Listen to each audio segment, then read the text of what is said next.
بسم الله الرحمن الرحيم.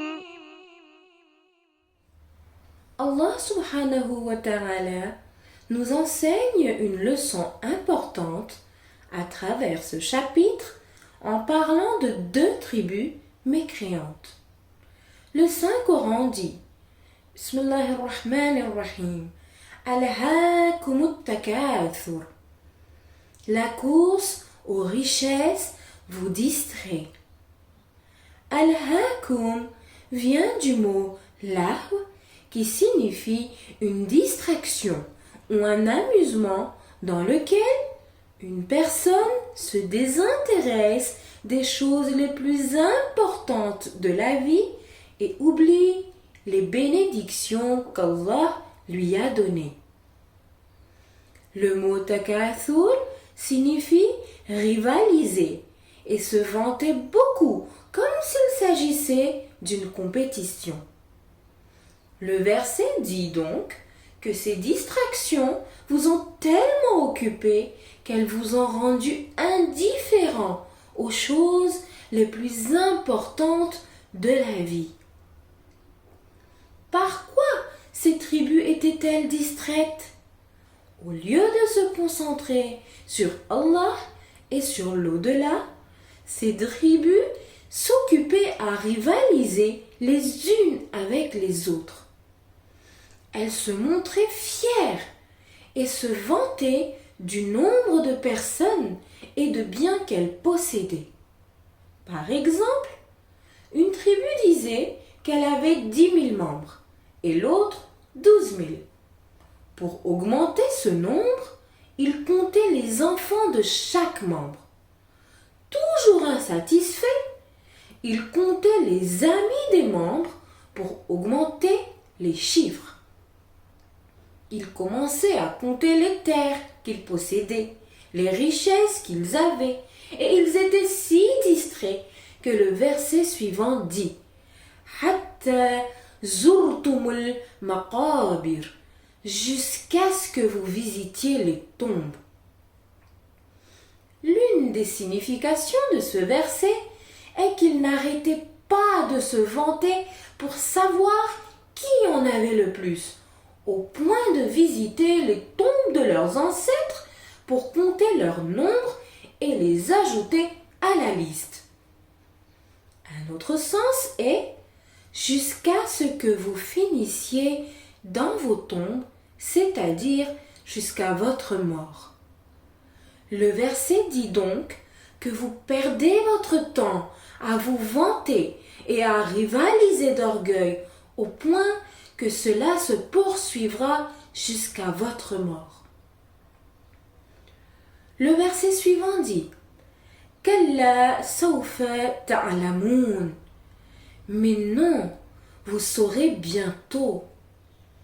Ils sauront qu'il y a un au-delà, mais ils sont distraits par de mauvaises choses. Les gens dorment et lorsqu'ils meurent, ils se réveillent.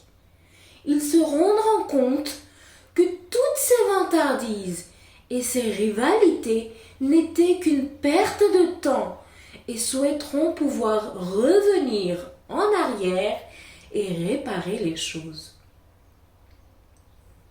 Le verset suivant dit Thumma kalla sawfa ta'lamun. Encore une fois, vous saurez bientôt. Pourquoi ce verset est-il mentionné 2 fois? Outre l'insistance sur le fait que vous finirez certainement par connaître Allah et l'au-delà, le premier verset fait référence à la prise de conscience dans la tombe, c'est-à-dire dans le monde du barzakh. Le deuxième verset se réfère à la prise de connaissance lorsque vous sortez du barzakh, le jour du jugement. Le verset suivant dit Kalla law ta'lamuna 'ilma al-yaqin. Non, en effet, Si seulement vous aviez la connaissance de la certitude. Le mot yaqin signifie que vous êtes absolument certain de quelque chose et le yaqin a plusieurs niveaux. Le premier niveau est ilm al-yaqin, la certitude basée sur la connaissance. Par exemple, vous avez vu de la fumée. Grâce à cette connaissance, vous êtes certain qu'il y a un feu, mais vous n'avez pas encore vu le feu. Le deuxième niveau est ayn al-yaqin, la certitude basée sur la vue. Vous avez d'abord vu de la fumée qui indiquait un feu. Mais maintenant, vous avez vu le feu de vos propres yeux. Vous êtes encore plus certain qu'il y a un feu. Le troisième niveau est haqq al-yaqin, la certitude basée sur la vérité, ce qui signifie la concrétisation. Vous avez toutes ces connaissances sur le feu, vous l'avez vu de vos yeux, mais maintenant vous en avez fait personnellement l'expérience en touchant le feu et en ressentant sa chaleur. Le verset indique donc que vous étiez tellement distrait par des choses inutiles en étant orgueilleux que si vous aviez la foi en l'au-delà et que vous le reconnaissiez avec ilm al-yaqin, vous ne regretteriez jamais et ne perdriez pas votre temps pour de telles choses futiles. Le verset suivant dit لَتَرَوُنَّ الْجَحِيمَ. Vous verrez certainement le feu de l'enfer. Jahim est l'un des noms ou niveaux de l'enfer et il est extrêmement chaud. Le verset dit donc que si vous aviez le ilm al-yaqin, la connaissance de la certitude, vous auriez compris que dans l'au-delà, il y a des comptes à rendre et que vous verrez le feu de l'enfer dans le futur. Vous vous seriez alors éloigné de ces distractions. Le verset suivant dit ثُمَّ لَتَرَوُنَّهَا عَيْنَ الْيَقِينِ. Encore une fois, vous le verrez sûrement avec l'œil de la certitude. Auparavant, vous pouviez avoir ilm al-yaqin, la connaissance de l'enfer, mais vous ne le voyez pas physiquement.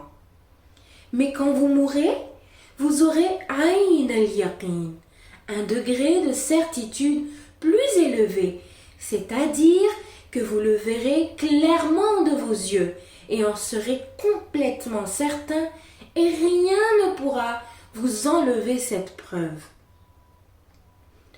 Le verset suivant dit ثُمَّ لَتُسْأَلُنَّ يَوْمَئِذٍ عَنِ النَّعِيمِ. Vous serez alors certainement interrogé sur les bienfaits d'Allah. Qu'est-ce que ce naïm, ces bienfaits sur lesquels nous serons interrogés? Certains ont dit qu'il s'agissait de tous les bienfaits de la vie. D'où tenez-vous votre nourriture et votre boisson? Les avez-vous gagnés légalement? Comment avez-vous gagné vos richesses et comment les avez-vous dépensées? Comment avez-vous utilisé votre vue, vos oreilles? Chaque bénédiction sera comptabilisée. Une fois, Abu Hanifa a demandé à l'imam As-Sadiq alayhi salam la signification de ce verset. Qu'est-ce que ce naïm? L'imam As-Sadiq alayhi salam lui a retourné la question et a dit à Abu Hanifa: que signifie an-naïm selon vous?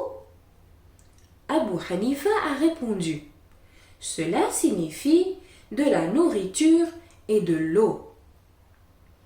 L'imam As-Sadiq alayhi salam a alors répliqué: si Dieu vous interrogeait sur chaque bouchée de nourriture et chaque gorgée d'eau que vous avez prise, vous devriez rester debout pendant très longtemps. La bénédiction An-Naïm se réfère ici à nous, les Ahlul Bayt alayhimus salam. C'est nous, la bénédiction sur laquelle Dieu vous interrogera. Le mot Naïm a un sens très large et couvre toutes les bénédictions que nous avons eues dans cette vie et sur lesquelles nous serons interrogés.